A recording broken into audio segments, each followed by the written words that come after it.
कुरुक्षेत्र के मैदान में रथ के पहिए थमे हुए थे। सामने अपने ही गुरु, भाई बंधु और सम्मानित बुजुर्ग खड़े देखकर अर्जुन का हृदय कांप उठा। उसके हाथों से गांडीव ढीला पड़ गया और मन में घबराहट की लहरें उठने लगीं। मैं इन अपने लोगों पर कैसे बाण चलाऊं? वह निराश होकर बैठ गया। तभी श्री कृष्ण ने उसके कंधे पर स्नेह भरा हाथ रखा। कृष्ण ने अर्जुन से कहा, तुम्हारी घबराहट स्वाभाविक है, पर यह भ्रम है कि तुम ही सबके करने वाले हो। जन्म और मृत्यु शरीर की होती है, आत्मा अमर है। तुम केवल अपने कर्तव्य के पथ पर चलो। अर्जुन ने पूछा, पर धर्म क्या है? कृष्ण मुस्कुराए, धर्म वही है जो अन्याय और अधर्म के सामने डटकर खड़ा हो। आज तुम्हारा कर्तव्य है कि सत्य और न्याय का साथ दो।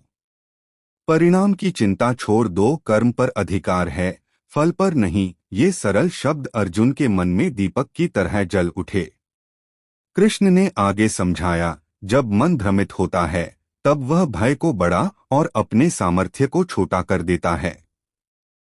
अपने भीतर स्थित दिव्य शक्ति को स्मरण करो।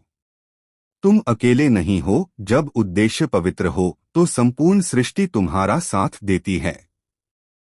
अर्जुन की धड़कनें धीरे धीरे शांत होने लगीं। उसने अपने भीतर साहस की नई तरंग महसूस की। कृष्ण का विराट, शांत और करुणामय उपदेश उसके मन के अंधेरों को हटाता जा रहा था। अब उसे समझ आ गया था कि युद्ध केवल शस्त्रों का नहीं, बल्कि सच और असच के बीच निर्णय का युद्ध है।